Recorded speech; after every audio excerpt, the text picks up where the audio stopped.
Ships in the making, bound for a distant shore, world for the taking, men gone forevermore, boarding and setting sail. Sexto Continente, dirigido por el obispo de Orihuela, Alicante, Monseñor José Ignacio Munilla.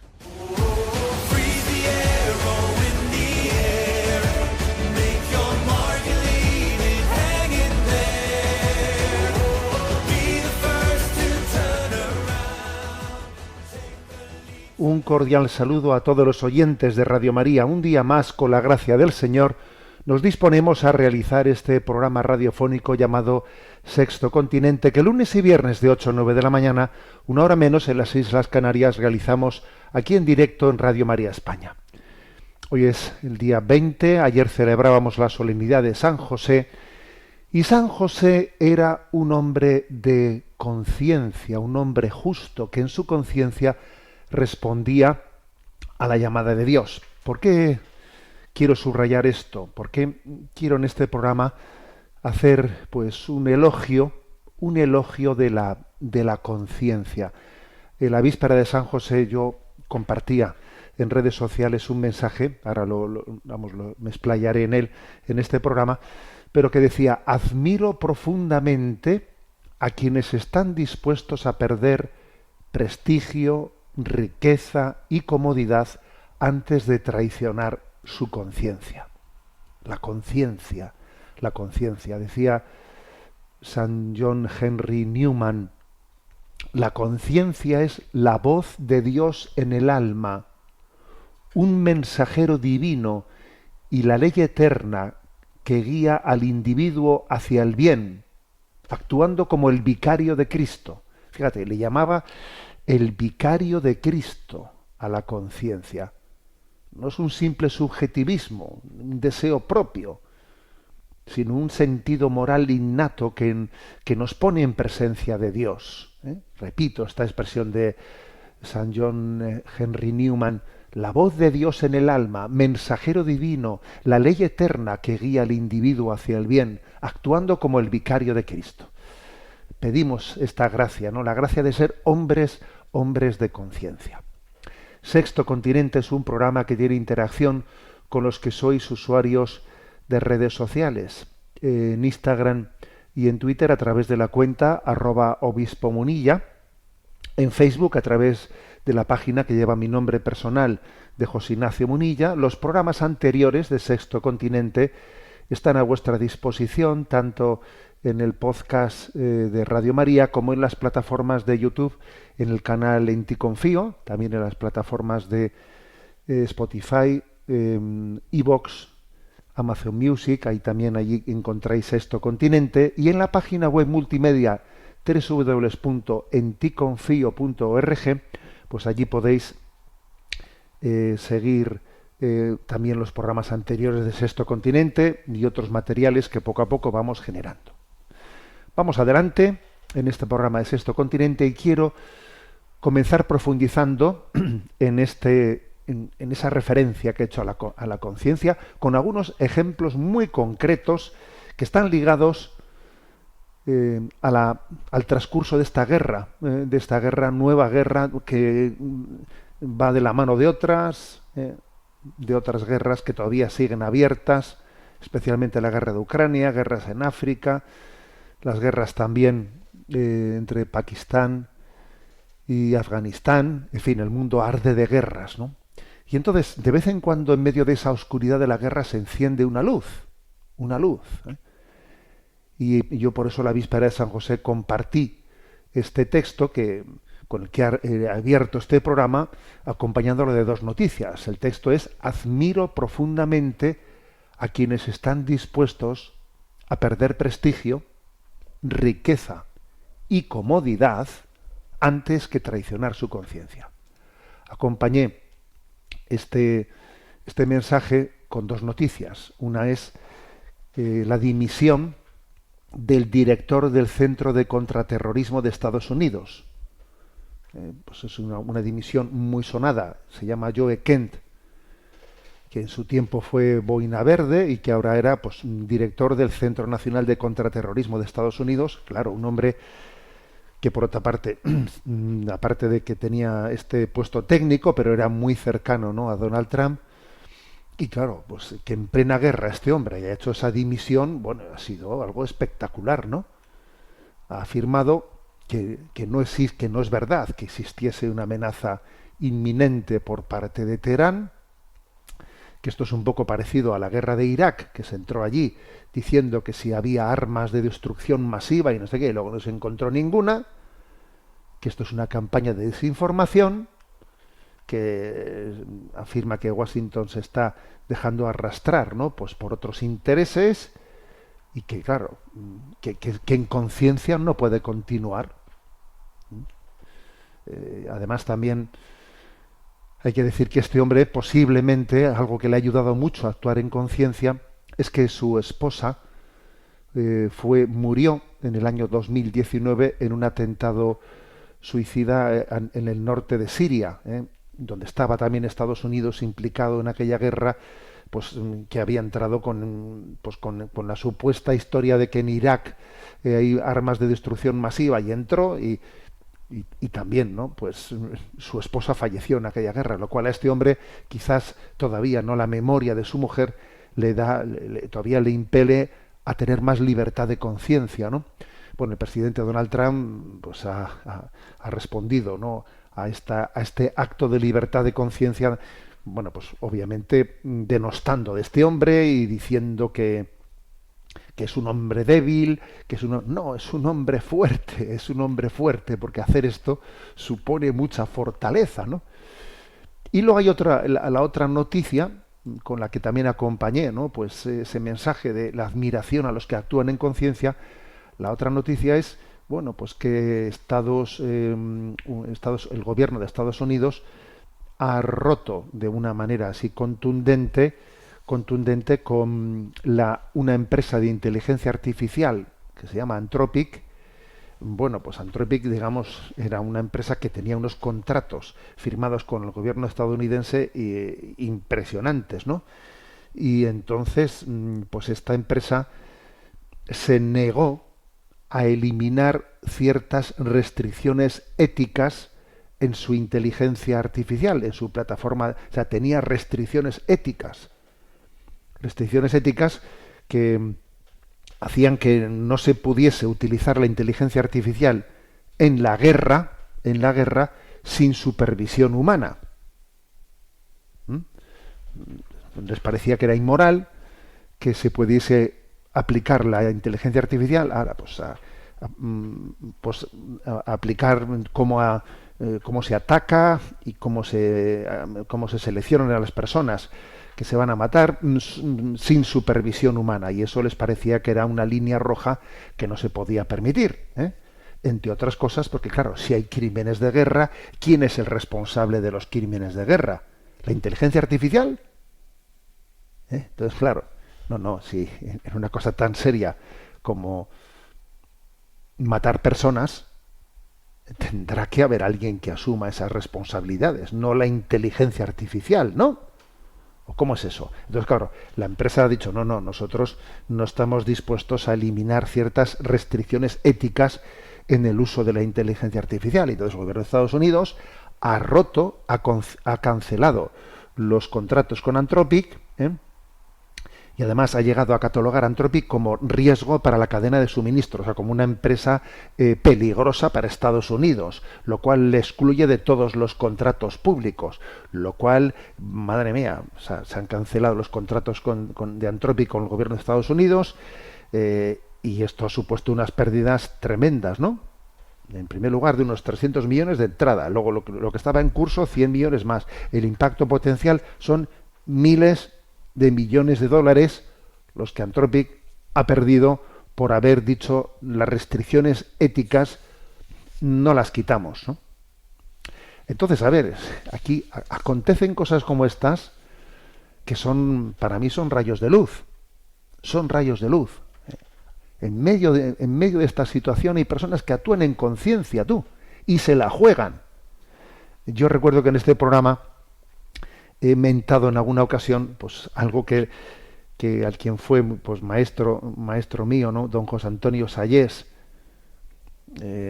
pues un profesor nuestro de teología que, bueno, pues que yo creo que Dios nos puso en el camino de nuestra vida para formarnos, ¿no? Recuerdo que él solía decir, a propósito de la crisis de la Iglesia, pero bueno, que esto es aplicable a la Iglesia, a la sociedad, a la política, al ejército.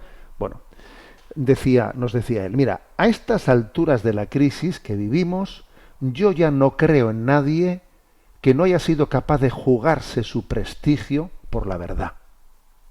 Jugarse su prestigio, su comodidad, su estatus.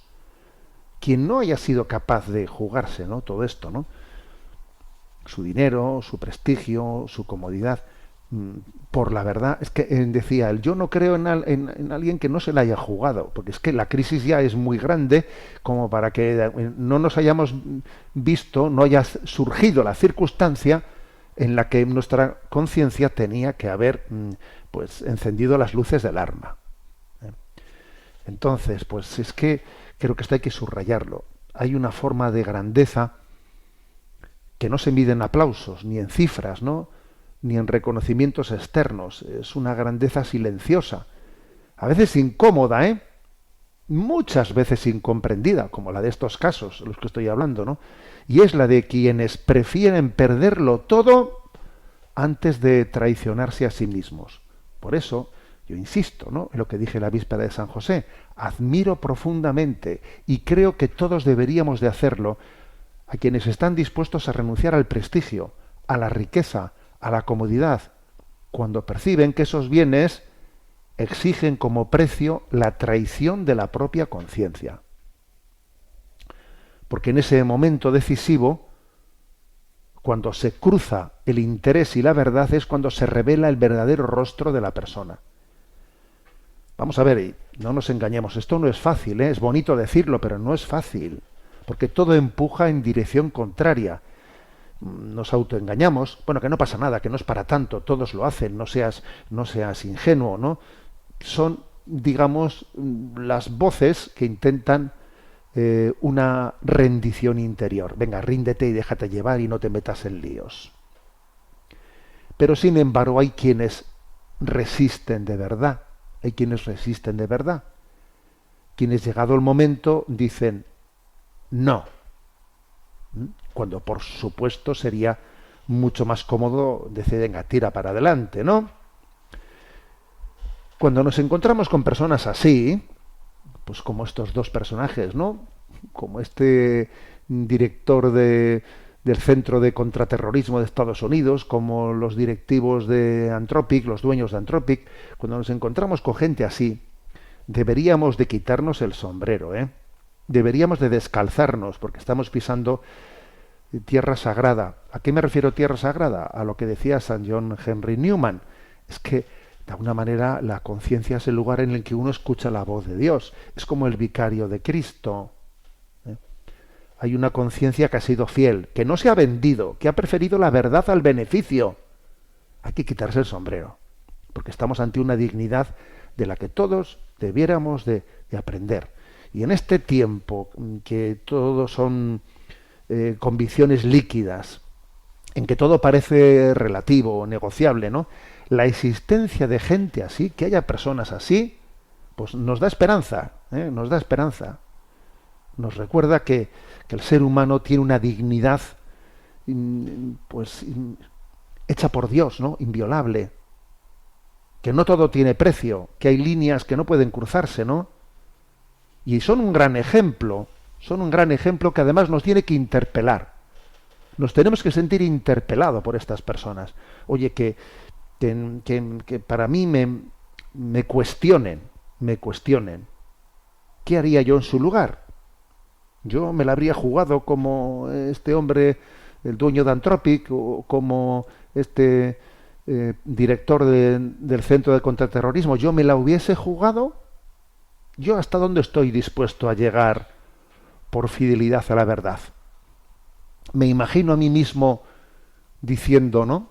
Diciendo a mi jefe o quien sea, discúlpeme, pero en conciencia yo no puedo hacer esto, y mira, aquí tengo mis cosas, y me voy de aquí. ¿Me imagino a mí mismo haciendo eso? Por eso, a ver, yo creo que tenemos que dejar que estos testimonios nos interpelen, aprender que la conciencia no es una molestia que hay que silenciar, sino una brújula que hay que seguir. Porque mucha gente experimenta la conciencia como, a ver, que acallen esa voz. No, perdón, esta es una brújula que hay que seguir, que hay que cuidar. Por supuesto que la coherencia tiene un precio, pero la incoherencia tiene un precio mucho mayor, que es perder nuestra vida, perder nuestra alma. ¿De qué te sirve ganar el mundo entero si pierdes tu alma? Porque la pregunta decisiva que se nos va a hacer cuando comparezcamos delante de Dios es: ¿seguiste la luz de tu conciencia? ¿Seguiste la luz, lo que yo te mostré en tu conciencia? Y esa fidelidad, y en esa fidelidad se juega la vida eterna. Entonces, estamos siendo testigos de cosas fuertes, pero creo que tenemos que darle gracias a Dios de que en medio de tanta oscuridad, pues de vez en cuando acontezcan cosas como estas que, por cierto, nos interpelan a todos, empezando por el que os está hablando. Vamos adelante en esta edición de Sexto Continente y voy a tratar un tema, me voy a hacer eco de un tema, y es que en Religión en Libertad se publicaba la reseña de la presentación de un libro que tiene como título Más allá del laberinto, cómo me liberé de la pornografía. O sea que vamos a hablar de cómo luchar contra la pornografía. Este es un libro escrito por Javier Alonso, que es un formador en comunicación y liderazgo empresarial, y que es un libro, bueno, pues que así es así de fuerte, ¿no? En su título. Más allá del laberinto, cómo me liberé de la pornografía. Un libro testimonial, pero también muy analítico y documentado.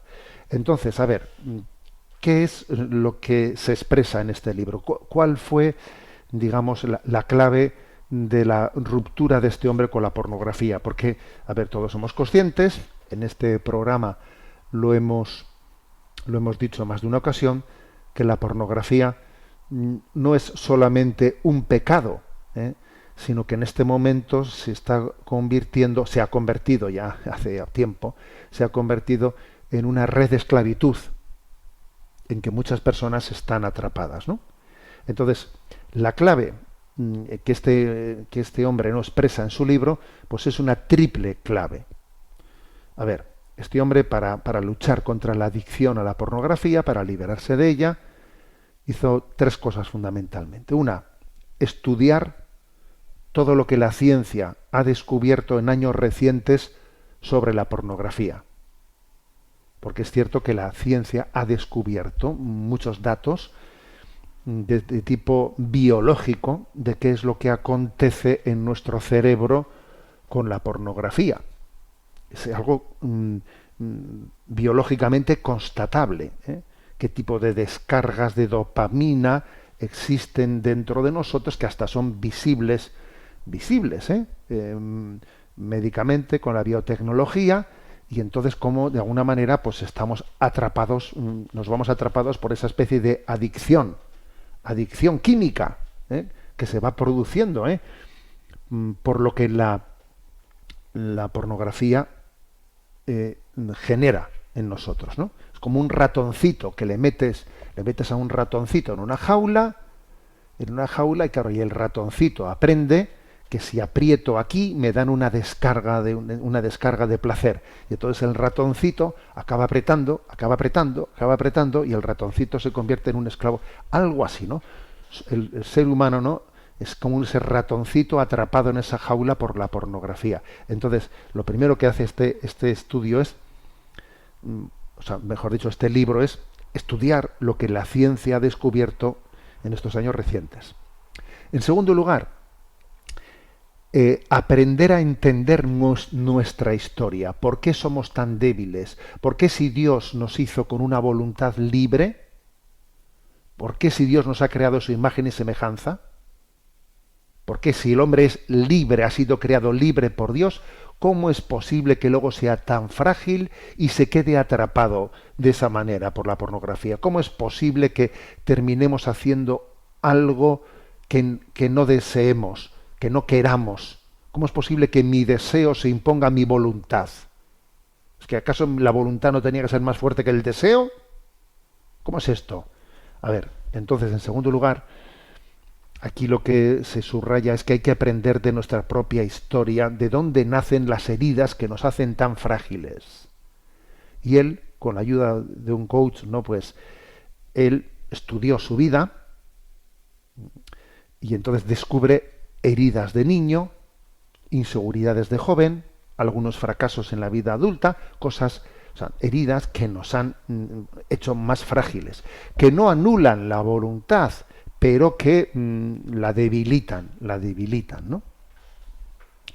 Y en tercer lugar, la tercera clave de su batalla contra la pornografía, pues es la oración. La oración sincera, la oración profunda, la intervención sanadora de Dios. O sea que son estas tres cosas. Estudiar desde el punto de vista de la ciencia los datos que tenemos de qué trampa es esta, que se está extendiendo como una pandemia. ¿Cómo es posible que estemos siendo atrapados así? En segundo lugar, comprender mi propia historia, bucear en nosotros, conocernos por dentro, conocer lo que nos ha pasado en nuestra vida. No sabemos lo que nos pasa y eso es lo que nos pasa, ¿eh? Y es importante que tengamos acompañamiento espiritual, un acompañamiento para que uno bucee en sus heridas y les ponga nombre, ¿no? Bueno, y en tercer lugar, como digo, la petición sincera y la petición a Dios de que nos sane, ¿no? Y esto hay que hacerlo diciendo con sinceridad, ¿no? Como la hemorroísa, tocando el manto del Señor. Señor, ayúdame a entender de dónde me viene esto que me pasa. Señor, ayúdame a sanar. Ayúdame a conocerme a la luz de tu presencia y dame la gracia para la sanación. Nuestra relación con el Señor también es pedir la sanación y la liberación. A veces se hace una contraposición que yo creo que es gratuita, una contraposición entre recibir los sacramentos o, por otra parte, pedir la liberación. Y la verdad es que yo creo que no hay que contraponer ambas cosas, porque es el mismo Señor el que está en los sacramentos, por ejemplo en la Eucaristía o en el sacramento del perdón de los pecados, que aquel a quien nos dirigimos cuando en una oración al Espíritu Santo le pedimos la sanación. O sea, no es que sean dos vías, fijaros, contrapuestas, como van a ser dos vías contrapuestas. O sea, bien sea en la oración, bien sea en el sacramento del perdón y el sacramento de la Eucaristía, tenemos que ser como la hemorroísa que toca el manto del Señor y pide: Señor, sáname, mi carne enferma. Bueno, pues esta es, digamos, la tríada clave que este libro plantea, ¿no? Estudiar los datos científicos que tenemos de cuáles son los efectos de la pornografía, dejarnos acompañar, ser acompañados para entender nuestra historia y ver de qué heridas, ¿no? Dónde se han generado heridas en nosotros, y en tercer lugar, ¿no? Pues pedir la intervención sanadora de Dios, porque al final solo Dios nos puede sanar, ¿no? Solo Dios nos puede sanar, pero y luego también, obviamente, otra clave que uno puede subrayar, ¿no? Es que hace falta, obviamente, creer en la verdad moral y no jugar al relativismo, porque si uno, para romper con la pornografía, parte de esas tonterías que a veces se dicen, ¿no? Bueno, lo malo de la pornografía es el exceso, porque una vez al mes no es malo. A ver, si uno parte de esas tonterías, pues está perdido. Con la pornografía pasa, pues primero, pues es pecado. Lo que es pecado ofende a Dios. Luego, ofenderle un poquito a Dios no importa. Lo malo es ofenderle demasiado. A ver, por Dios. O sea, ese relativismo es, aparte que es un autoengaño. Eso pasa como es dile a un alcohólico que se ha tomado en serio la lucha contra el alcohol, dile eso de, bueno, tomarse una copa así de vez en cuando no importa, lo malo es abusar. Él sabe perfectamente que eso es un engaño absoluto, ¿no? Entonces, obviamente, la lucha contra la pornografía tiene que romper definitivamente contra el relativismo pernicioso, pernicioso. Y bueno, también otra cosa que hacen en esta entrevista a la que me estoy refiriendo de Religión y Libertad es presentar algunos programas para personas que quieran luchar contra la pornografía, ¿no? Y en concreto, pues el que más se encomiendan es una página web que se llama Dale una vuelta. Dale una vuelta es una página web en la que se dan pautas, herramientas para luchar contra la adicción a la pornografía. Bueno, y dicho esto, quisiera, ¿no?, brevemente, comentar, en cuáles son las situaciones personales, las situaciones personales, tanto interiores como exteriores, que pueden ser motivo de estar atrapados en la pornografía. A ver, porque es que sabemos al día de hoy, es obvio, ¿no?, en ese acompañamiento espiritual al que me he referido, sabemos que el problema de la pornografía, de por qué nos atrapa de esa manera, por qué nuestra voluntad es tan débil, es que tenemos en nuestra vida heridas y vacíos mal gestionados, ¿no?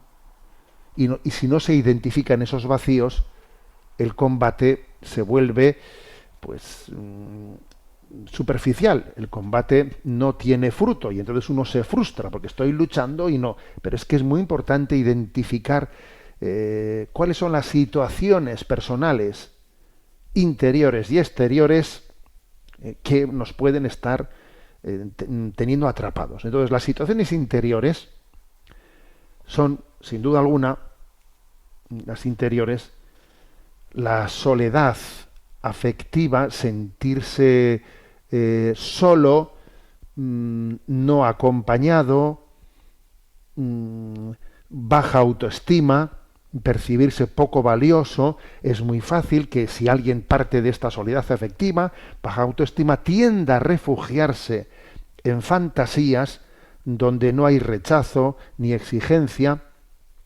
y es que entonces la pornografía ofrece una ilusión de intimidad sin riesgo, sin vulnerabilidad, totalmente falsa. Entonces, ojo con esta situación de la baja autoestima y la soledad, con la que hay que luchar. Está también el estrés. Después de jornadas intensas, conflictos, presiones, el cerebro fácilmente busca descargas rápidas de dopamina. La pornografía funciona como una anestesia breve. Cuidado con eso. También está el aburrimiento crónico, cuando falta propósito, cuando falta desafío, cuando uno no tiene ideales con los que llenar su corazón, ideales sanos, pues entonces se buscan estimulaciones artificiales. Está también las tristezas no afrontadas. ¿Qué ocurre? Pues que la pornografía actúa como un regulador emocional inmediato.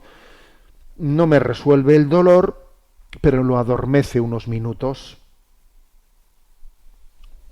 Y por supuesto, está la falta de vida espiritual profunda, ¿no? Si no hay intimidad real con Dios, cuando el corazón no se siente lleno de sentido, busca sucedáneos. Y el placer suele ser un sucedáneo del amor, muchas veces. Estas son situaciones interiores. Las situaciones exteriores. Obviamente, la situación exterior estrella es el acceso constante y privado a los dispositivos de la tecnología actual. La combinación de móvil más mi habitación, más Las horas de la madrugada, bueno, eso es una combinación explosiva, es un terreno en el que soy perdedor seguro frente a la pornografía. Eso de que nos vayamos con el móvil a la cama, vamos, eso es meterte en la boca del lobo. O sea, eso es una circunstancia exterior que es explosiva. Entonces hay que romper radicalmente con esa forma de terminar mi día, de que yo me vaya con el móvil a la cama. O sea, eso lo teníamos que borrar completamente del horizonte posible. El móvil no puede entrar en mi descanso por la noche. En segundo lugar, ¿no? Otro elemento externo es el uso desordenado de las redes sociales. Claro, si yo uso las redes sociales no para una finalidad concreta, sino para, digamos, matar el tiempo, al final me voy viendo rodeado de algoritmos frívolos que hipersexualizan todo, porque claro, me ha ido rodeando el algoritmo de la vanidad y el algoritmo de lo que hoy en día se vive, que es de toda la basura, de no ser que tú seas el que eduques al algoritmo, porque yo solamente utilizo las tecnologías con un fin positivo. Entonces tú te vas a ir preservando de basuras, pero como no, te va a ir rodeando una basura, ¿no? Falta de horarios estructurados. Cuando alguien tiene mucho tiempo libre sin dirección clara, claro, uno tiene que tener un orden en su vida, tiene que tener un horario en su vida. Cuando el diablo no tiene nada que hacer, con el rabo mata moscas. O sea, eso, pues obviamente otra situación son las crisis afectivas, los conflictos familiares, muchas veces el dolor relacional. Cuando no se abordan los problemas en la familia, empujan a buscar compensaciones inmediatas.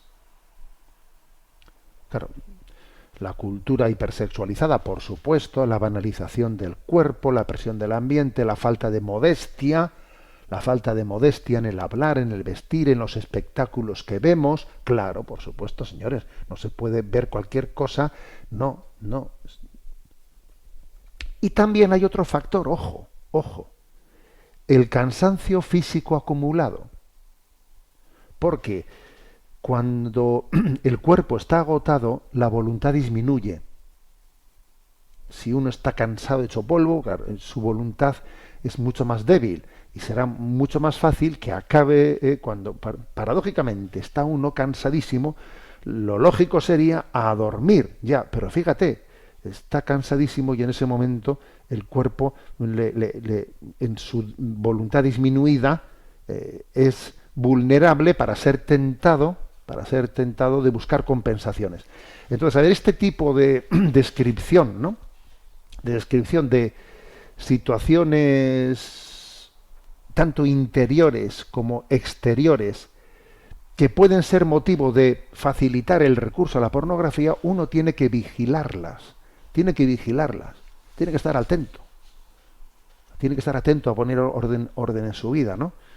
Entonces, bueno, pues señores, nos alegramos mucho de que existan, ¿no? De que existan pues iniciativas como las de este libro, Más allá del laberinto, cómo me liberé de la pornografía. O sea, señores, tenemos que pedir la gracia de llevar adelante el combate para vivir en pureza. Y a muchos se nos enseñó esa oración: bendita sea tu pureza y eternamente lo sea.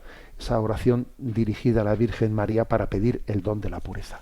A la Virgen María o a San José, porque ayer celebrábamos el día de San José y también San José pues es imagen de la pureza y le pedimos a él también el don de la pureza, ¿no? igual que a la Virgen María. Vamos a tener un momento de oración y escuchamos esta canción de Hakuna que se titula Arde, que nos habla de ese don de San José en la vida de la Iglesia.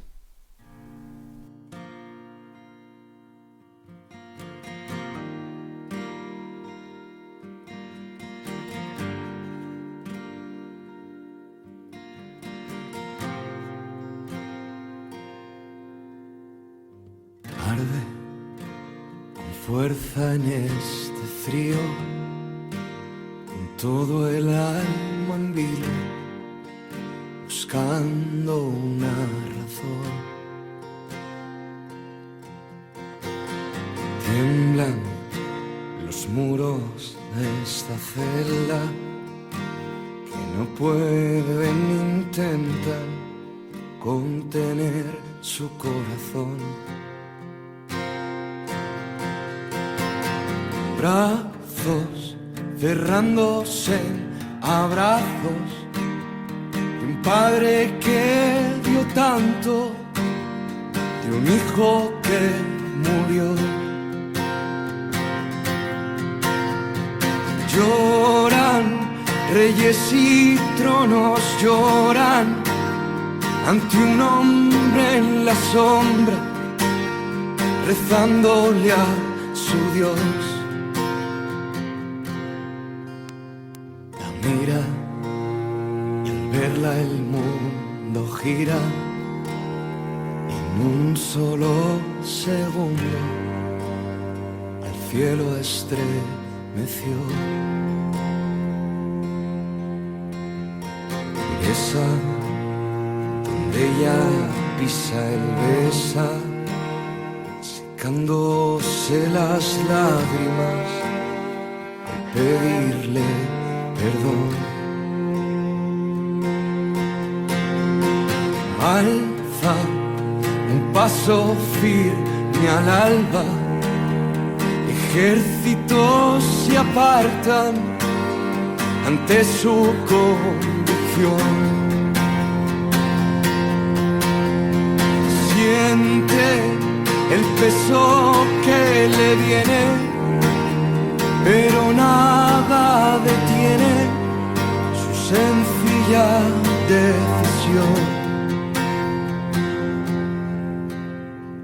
Duerme, tranquilo el niño duerme, sufre porque no puede darle algo mejor. Calla, en el silencio grita, se le traspasa el alma, sufre su condición. Un te quiero mudo en un silencio acogedor, un humilde carpintero duerme en brazos a su Dios. Un te quiero mudo en un silencio acogedor, un humilde carpintero mira a los ojos a Dios.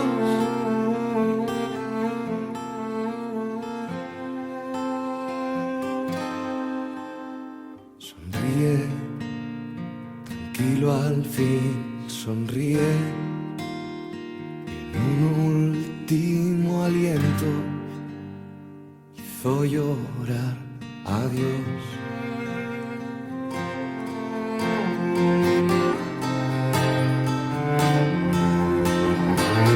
Un te quiero mudo en un silencio acogedor, un humilde carpintero duerme en brazos a su Dios.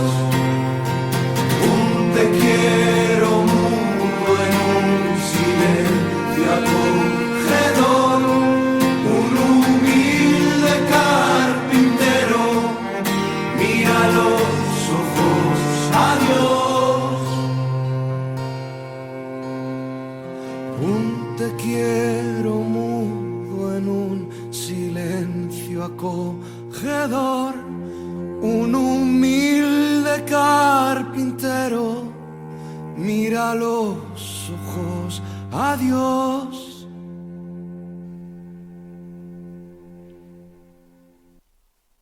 San José, custodio, patrono de la Iglesia, ruega por nosotros. Continuamos en esta edición de Sexto Continente. Ahora vamos a tener un momento de atención a las preguntas que llegan al buzón de este programa. Sabéis que hay un correo electrónico habilitado, sextocontinente@radiomaria.es, sextocontinente@radiomaria.es. Y a José, que está en la emisora, le vamos a pedir que nos presente las preguntas seleccionadas. Buenos días, José. Muy buenos días, monseñor. Una oyente llamada Gloria Cortés nos plantea: buenos días, monseñor Munilla. Hace días estoy escuchando un canal de un católico converso. Allí se afirma que usted niega la existencia de la persona del anticristo y que más bien habla del anticristo como un sistema anticristiano, contradiciendo la tradición católica, que siempre se ha referido al anticristo como una persona. Por favor, monseñor, ¿podría aclarar este punto? Dios le bendiga. Bueno, la verdad es que yo cuando he leído esto he dicho, pues, ¿qué diría yo? Es que ni me acuerdo de lo que dije cuando hablé en el catecismo de la Iglesia Católica del tema del anticristo. Bueno, me he refrescado un poco y en el catecismo de la Iglesia Católica, en el punto 675, se habla así del tema del anticristo. Antes del advenimiento final de Cristo, la Iglesia deberá pasar por una prueba final que sacudirá la fe de muchos creyentes. La persecución que acompaña a su peregrinación sobre la tierra desvelará el misterio de iniquidad bajo la forma de una impostura religiosa que proporcionará a los hombres una solución aparente a sus problemas bajo el precio de la apostasía de la verdad. La impostura religiosa suprema es la del anticristo, es decir, la de un pseudo-mesianismo en que el hombre se glorifica a sí mismo colocándose en el lugar de Dios y de su Mesías venido en la carne. Y luego continúa, ¿no?, en el punto siguiente: esta impostura del anticristo aparece esbozada ya en el mundo cada vez que se pretende llevar a cabo la esperanza mesiánica en la historia, lo cual no puede alcanzarse sino más allá del tiempo histórico a través del juicio escatológico. Vamos a ver. Entonces, como vemos, en el catecismo de la Iglesia Católica se habla, bueno, pues hay datos. ¿Esto de dónde viene? Bueno, pues de que hay datos en la Sagrada Escritura, hay citas en la Sagrada Escritura en la que se nos habla de la llegada de un anticristo. Entonces la Iglesia recoge esos datos y en este punto del catecismo hace que habrá una última prueba antes del advenimiento de Cristo, antes de la llegada de Cristo en gloria, de que llegará ese anticristo que intentará embaucar a la gente, ¿no? Bueno, entonces esta oyente Gloria dice, pero usted dice que ese anticristo, ¿usted qué dice? ¿Que ese anticristo será una persona en concreto? ¿Será alguien personal o más bien un sistema, pues podríamos decir, o una ideología? ¿Estamos hablando de una persona en concreto o estamos hablando de una ideología o estamos hablando de, imagínate lo que es pues una logia masónica o yo qué sé, ¿no? Bueno, hay que decir que la descripción que hace el catecismo no concreta eso, ¿eh? Habla de una impostura religiosa que proporcionará a los hombres una solución aparente, ¿no? O sea, no concreta. Si es una persona, será una persona con nombre y apellidos. Ahora, hay que decir que la tradición de la Iglesia, muchos, por ejemplo, San Ireneo de Lyon, San Hipólito de Roma, San Agustín, Santo Tomás de Aquino, hablaron del anticristo como que sería una persona en concreto, ¿no? Sin embargo, ha habido otros autores que han hablado más del anticristo, no refiriéndolo a una persona con nombres y apellidos, sino a una especie de sistema de pensamiento, un pseudo-mesianismo, una impostura religiosa. Bueno, lo que la Iglesia no ha definido, lo ha dejado a la libre interpretación. Nosotros no tenemos que hacer un dogma de ello, ¿de acuerdo? O sea que eso es, por lo tanto, ¿yo qué es lo que opino? Pues la verdad es que no tengo una opinión formada como para hacer una opción en un tema en el que no está definido. Benedicto XVI, él tuvo escritos, ¿no?, sobre el anticristo, en los que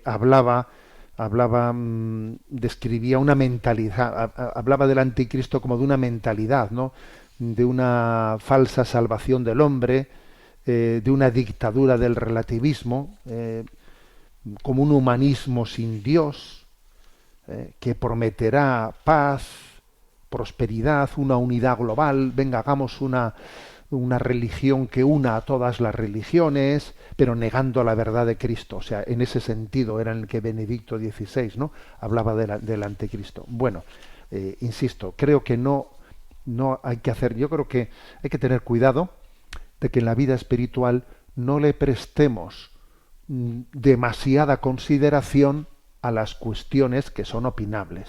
Esto es importante, ¿eh? A veces le prestamos demasiada atención a las cuestiones que son opinables, cuando en el fondo eso conlleva que nos estemos distrayendo de otras cuestiones importantes. Porque, por ejemplo, en la Sagrada Escritura se hace referencia al tema del anticristo, pues, para empezar, dice la primera carta de Juan, han surgido ya muchos anticristos. Luego, ojo,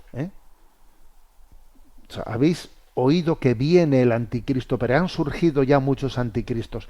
Es decir, que la Sagrada Escritura nos habla del anticristo no solo como algo, como alguien que vendrá, sino alguien que ya está viniendo. Han surgido ya muchos anticristos entre vosotros.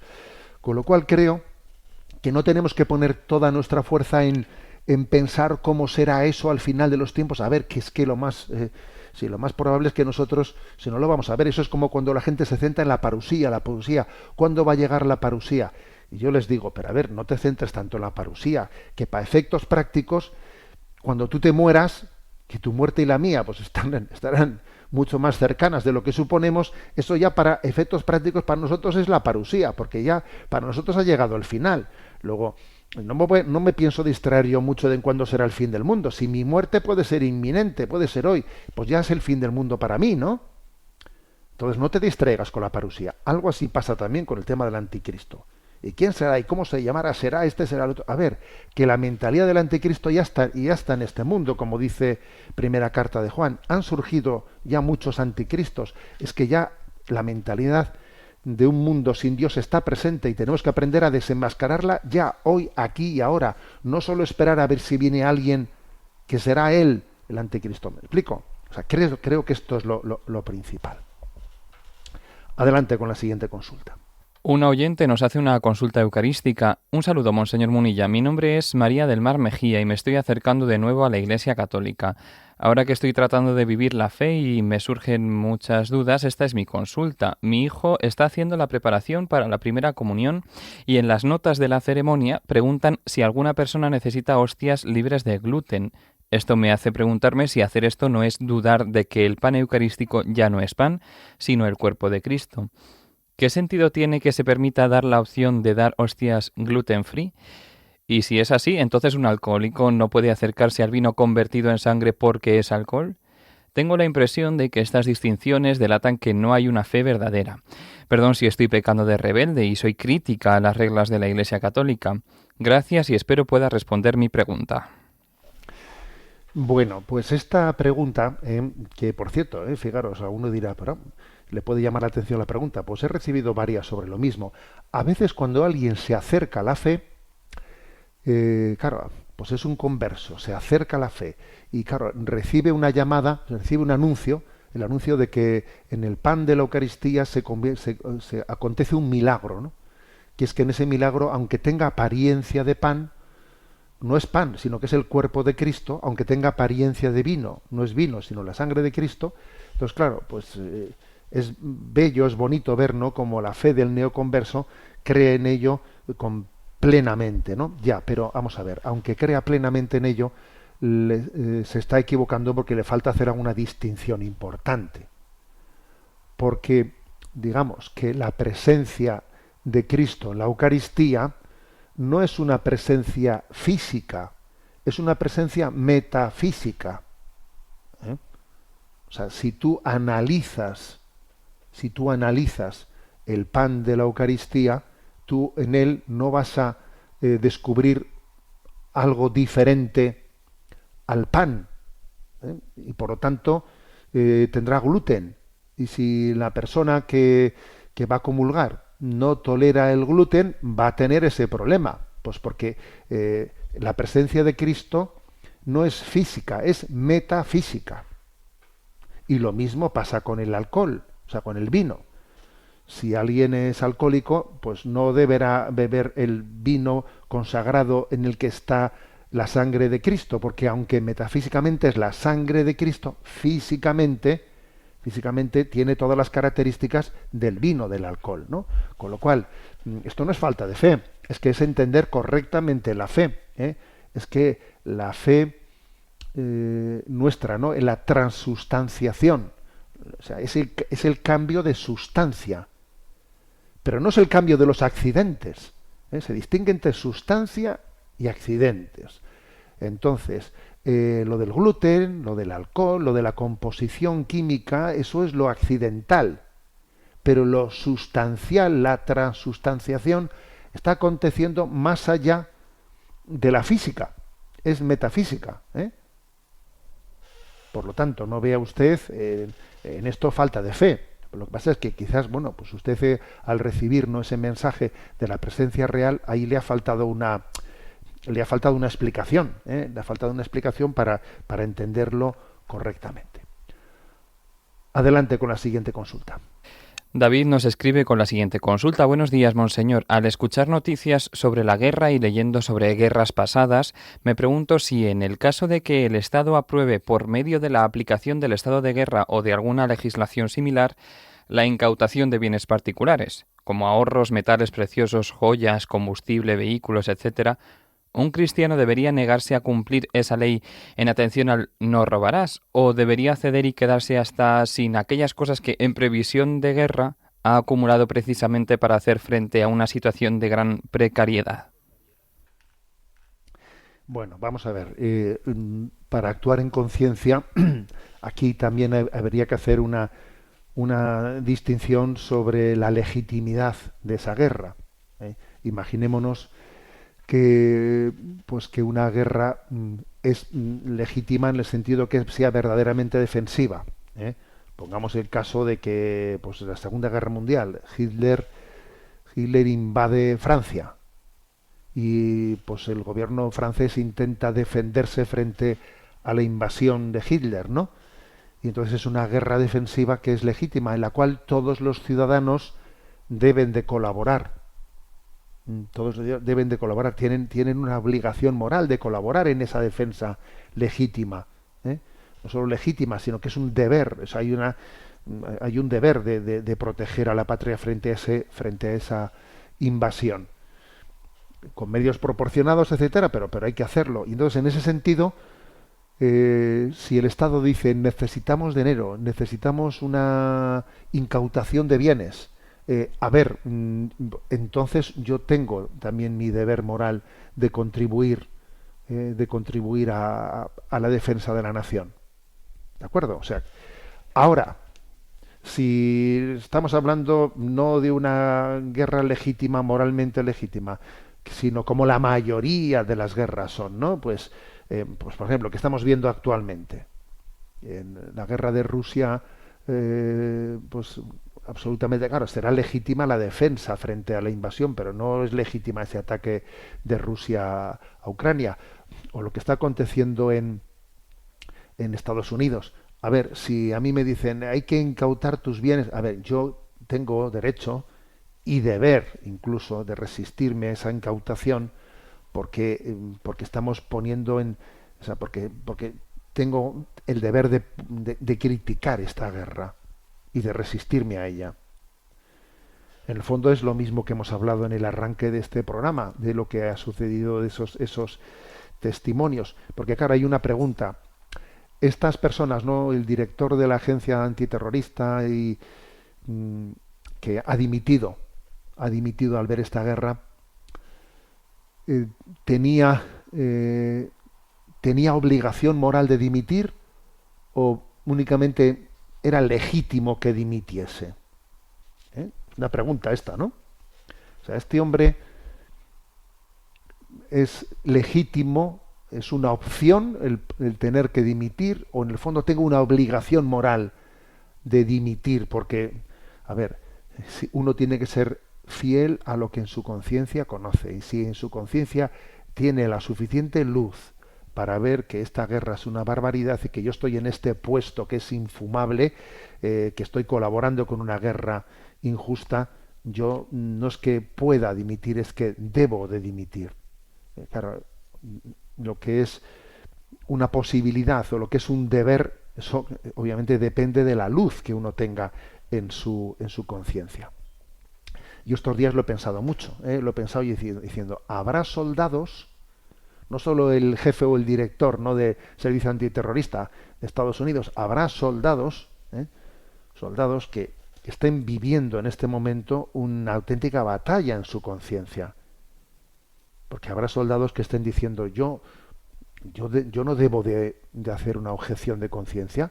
Claro, alguno dirá, claro, si hago objeción de conciencia me van a llamar cobarde, me van a llamar que no quiero servir a mi patria. Un momento, yo quiero servir a mi patria, pero precisamente porque quiero servir a mi patria, no quiero que mi patria engañe al mundo metiéndonos en una guerra absolutamente inmoral. Entonces, claro, habrá soldados que estén en esta situación. En definitiva, que tenemos que ser muy fieles, ¿no? Muy fieles, y la clave está en actuar en conciencia. Bueno, tenemos el tiempo cumplido. Me despido con la bendición de Dios Todopoderoso. Padre, Hijo y Espíritu Santo, descienda sobre vosotros. Alabado sea Jesucristo.